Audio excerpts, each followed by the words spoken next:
혹시 이런 느낌 한 번이라도 경험해 보신 적 있으신가요?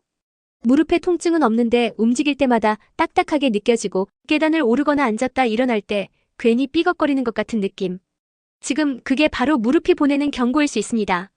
많은 분들이 무릎이 뻣뻣해지면 단순히 노화의 문제라고 생각합니다. 하지만 진짜 문제는 그 뻣뻣함이 앞으로 다가올 더 큰 고장의 예고편일 수 있다는 점입니다. 우리가 흔히 무릎 통증이나 관절염을 무서워하듯 사실 뻣뻣함은 그 시작점에 해당하는 아주 중요한 증상입니다. 무릎은 우리 몸에서 가장 크고 동시에 가장 혹사당하는 관절입니다. 걷고 뛰고 앉고 서고 계단을 오르내리는 모든 동작에서 이 무릎 하나가 중심축이 되어 움직입니다. 하지만 이렇게 중요한 관절임에도 불구하고 우리는 무릎에서 들려오는 미세한 신호들을 쉽게 무시하곤 하죠. 무릎이 뻣뻣하다는 느낌, 단순한 근육 피로일 수도 있지만 그보다 훨씬 더 깊은 문제에서 비롯된 것일 수도 있습니다. 예를 들어 관절 안쪽을 부드럽게 움직이게 해주는 활액의 감소, 혹은 연골의 탄력성 저하, 무릎 주변 근육의 비대칭, 체중 증가로 인한 부담 등 여러 가지 요인들이 복합적으로 작용하면서 무릎은 서서히 굳어가기 시작합니다. 그리고 이런 상태가 오래 지속되면 실제로 관절 내 마찰이 증가하게 되고 결국 연골 손상이나 관절염으로 이어질 수 있습니다. 특히 아침에 무릎이 굳는 느낌이 점점 심해지고 움직이기까지 시간이 오래 걸리는 분들은 더욱 주의하셔야 합니다. 중요한 건 이 시점을 절대 놓치지 말아야 한다는 점입니다. 왜냐하면 무릎의 뻣뻣함은 되돌릴 수 있는 시기의 마지막 경계선이기 때문입니다. 한번 손상된 연골은 다시 자라지 않습니다. 하지만 뻣뻣함은 생활습관 개선과 적절한 움직임만으로도 충분히 회복이 가능합니다. 예를 들어보겠습니다. 30대 직장인 김 씨는 책상 앞에 앉아 있는 시간이 하루 10시간이 넘습니다. 퇴근하고 운동이라도 하려고 하면 무릎이 굳은 느낌에 운동을 포기하곤 합니다. 이런 상태를 몇 달간 반복하다 보면 무릎 주변 근육은 약화되고 결국 계단을 오르내릴 때 통증이 찾아오기 시작합니다. 또 다른 예로 50대 주부 이 씨는 매일 쪼그려 앉아서 설거지와 청소를 반복합니다. 처음엔 단순한 뻣뻣함이었지만 어느 순간부터는 무릎이 잘 안 펴지고 장시간 걸으면 시큰거리는 통증까지 생기기 시작했죠. 이처럼 뻣뻣함은 단지 느낌이 아닌 구조적인 문제의 결과물입니다. 이럴 땐 무작정 스트레칭이나 운동을 시작하는 게 아니라 무릎이 어떤 구조로 이루어져 있고 어떤 방식으로 부담을 받는지를 먼저 이해하는 것이 중요합니다. 무릎은 대퇴골, 경골, 슬개골이라는 세 개의 뼈가 관절을 이루며 그 사이를 보호하는 연골, 인대, 윤활액, 근육들이 정교하게 협업합니다. 이 중 하나라도 이상이 생기면 전체 시스템이 어긋나게 되죠.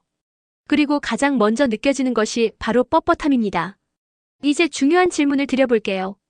무릎이 뻣뻣하다고 느껴질 때 여러분은 어떻게 반응하시나요? 대부분은 가볍게 넘기거나 더 많이 움직여야 한다고 판단하고 스트레칭이나 운동을 시작합니다. 하지만 이 반응이 오히려 무릎에 더 큰 손상을 줄 수도 있다는 사실 알고 계셨나요? 무릎이 뻣뻣하다고 느껴질 때 대부분의 사람들은 이런 생각을 합니다. 움직이지 않아서 그런가? 스트레칭이라도 좀 해야겠다. 또 어떤 분은 운동 부족이 문제야.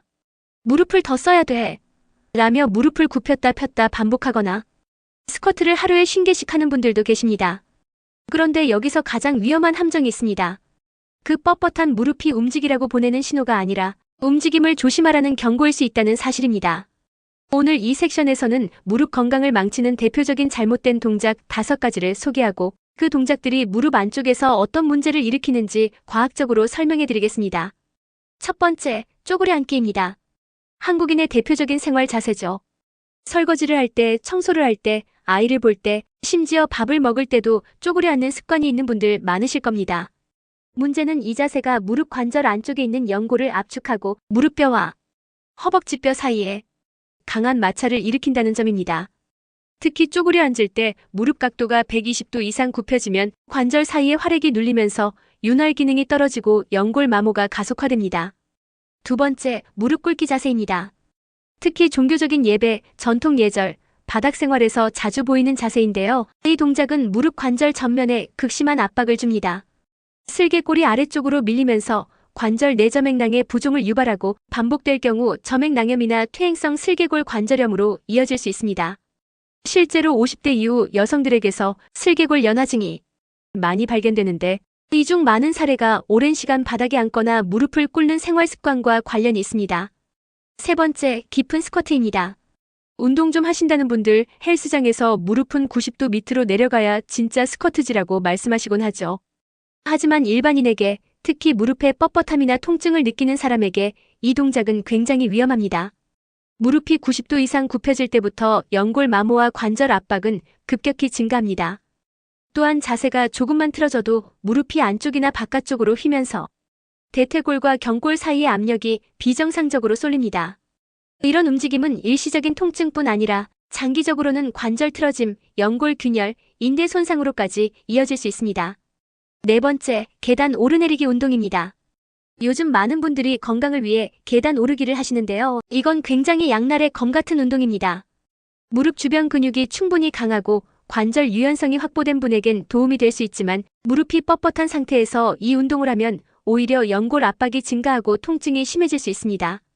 특히 오르막보다 내리막에서 무릎은 더 큰 충격을 받습니다. 체중이 앞으로 쏠리면서 무릎 관절에 미치는 하중은 평지보다 최대 5배까지 증가하게 됩니다. 다섯 번째, 무리한 전신 스트레칭입니다. 특히 아침에 일어나자마자 하는 햄스트링 스트레칭, 즉 다리를 쭉 뻗고 상체를 앞으로 숙이는 동작은 허벅지 뒤쪽은 물론 무릎 뒷부분의 인대에도 강한 장력을 줍니다. 문제는 이 자세를 무릎이 뻣뻣한 상태에서 억지로 하게 되면 무릎을 지지하는 내측 측부인대나 전방 십자인대에 부담을 주고 오히려 무릎 앞쪽의 통증을 유발할 수 있다는 점입니다. 여기서 기억해야 할 핵심은 단 하나입니다. 무릎이 뻣뻣하다는 느낌이 있을 때는 강한 자극보다 균형 회복이 우선입니다. 아무리 좋은 운동이라도 잘못된 타이밍과 방식으로 하면 약해진 무릎에겐 독이 됩니다. 생활 습관도 마찬가지입니다. 무릎을 괴롭히는 동작을 멈추는 것만큼 중요한 건 이제부터는 무릎을 지켜주는 습관을 어떻게 만들어가느냐입니다.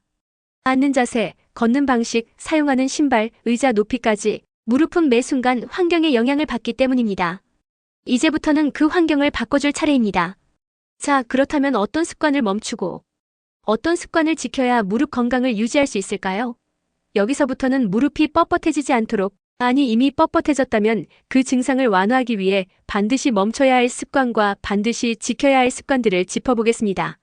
무릎을 망치는 습관 첫 번째는 장시간 같은 자세로 앉아있기입니다. 특히 컴퓨터 앞에 오래 앉아있는 직장인들, TV를 장시간 시청하는 분들, 스마트폰을 바닥에 놓고 고개를 숙인 채 사용하는 습관이 대표적입니다. 이때 무릎은 90도 각도로 굽혀진 채 고정되며 혈액순환이 정체되고 관절 주변 인대가 뻣뻣해지기 쉽습니다. 이와 같은 습관을 가진 분들은 최소한 1시간에 한 번씩 일어나 무릎을 펴주는 것이 필요합니다.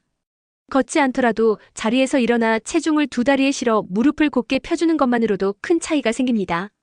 또 무릎 주변의 혈류를 촉진하기 위해 종아리를 가볍게 마사지하거나 발끝을 들었다 내리는 동작도 도움이 됩니다.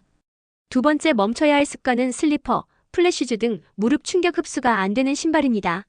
많은 분들이 신발이 무릎에 미치는 영향을 간과하는데요. 사실 신발은 무릎 관절에 가해지는 충격을 완화해주는 1차 방어선입니다. 특히 바닥이 얇고 딱딱한 슬리퍼나 뒤축이 낮은 플랫슈즈는 무릎에 직접적인 하중을 전달해 관절 연골에 미세 손상을 유발할 수 있습니다. 따라서 가벼운 운동화 중에서도 쿠션이 충분히 있는 제품을 선택하는 것이 좋습니다. 너무 딱딱하거나 푹신한 것도 문제지만 발 뒤꿈치가 적당히 지지되고 충격 흡수가 되는 신발은 무릎에 가해지는 스트레스를 현저히 줄여줍니다. 그렇다면 이제 반대로 지켜야 할 습관은 무엇일까요? 가장 먼저 실천해야 할 것은 아침에 일어나자마자 하는 무릎 관절 가동 범위 운동입니다. 하루 중 가장 무릎이 굳어있는 시간은 바로 아침 기상 직후입니다. 이때 무리한 스트레칭이 아닌 천천히 무릎을 굽혔다 펴는 간단한 동작을 10에서 15회 반복하면 관절액 순환이 원활해지고 하루 종일 무릎이 부드럽게 움직일 수 있는 준비가 됩니다. 또 하나 중요한 습관은 걷기입니다.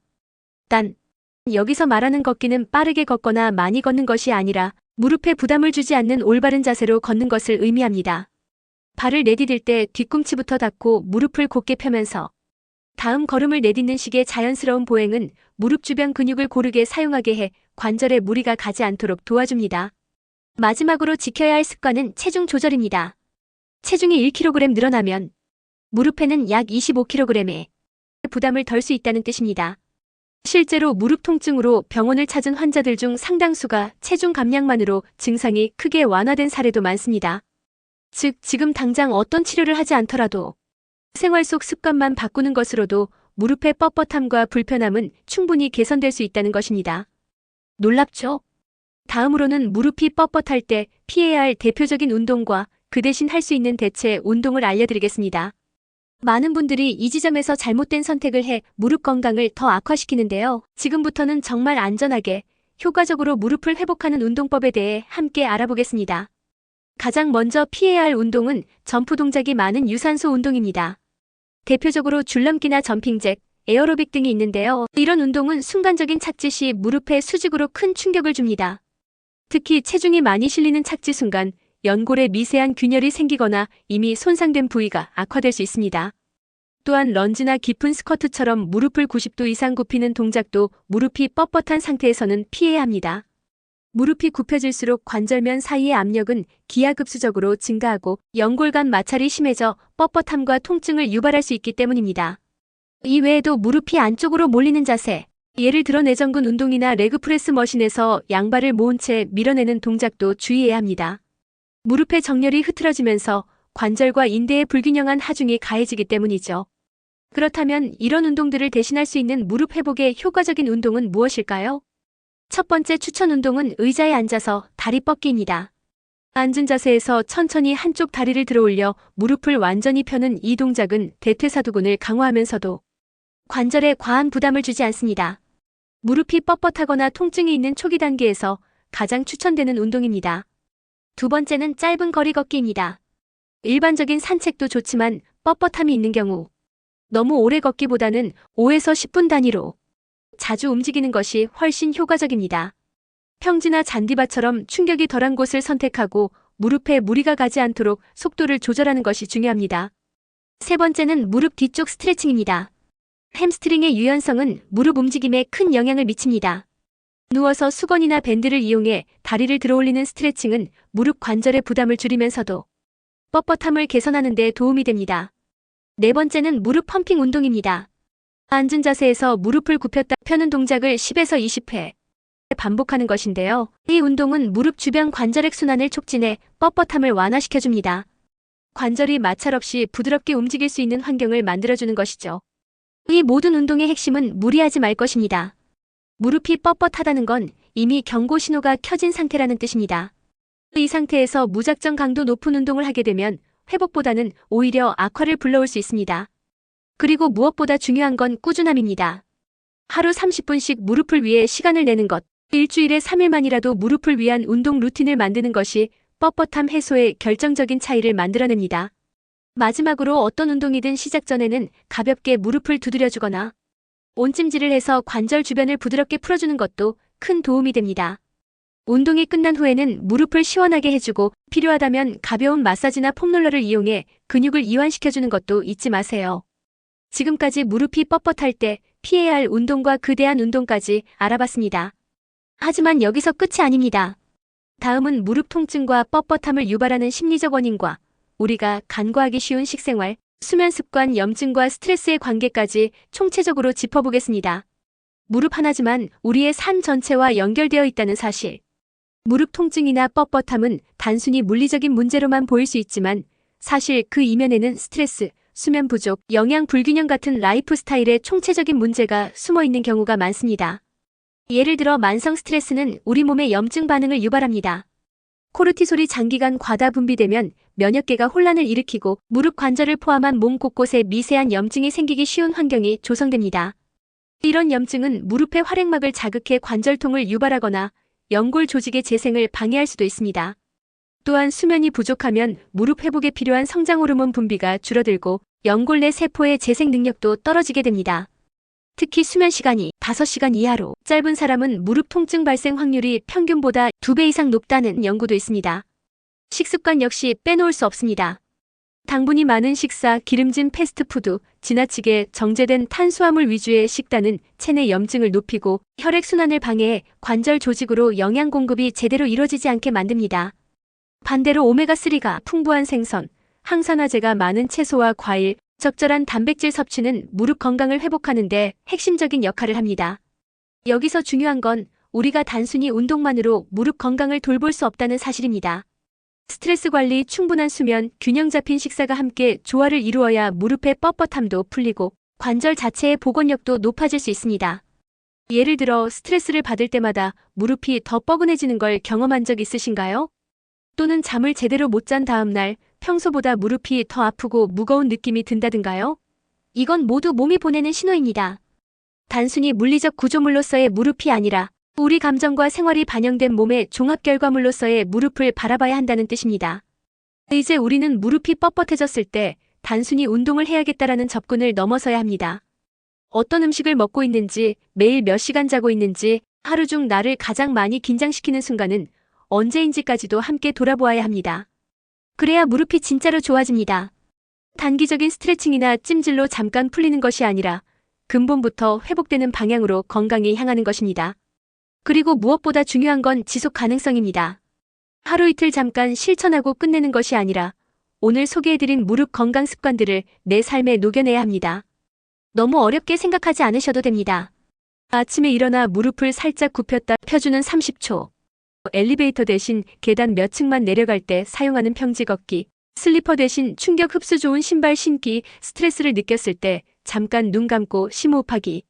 이런 작은 변화들이 모여 무릎을 지탱하는 튼튼한 기반이 됩니다. 그리고 혹시 지금 무릎이 뻣뻣한 상태라면 절대 늦지 않았습니다. 오히려 지금이 기회입니다. 통증이 오기 전, 연골이 손상되기 전 우리가 삶의 속도를 잠시 멈추고 무릎에게 여유를 줄 수 있는 마지막 시기일 수도 있습니다. 지금 당장 무릎을 살펴보세요.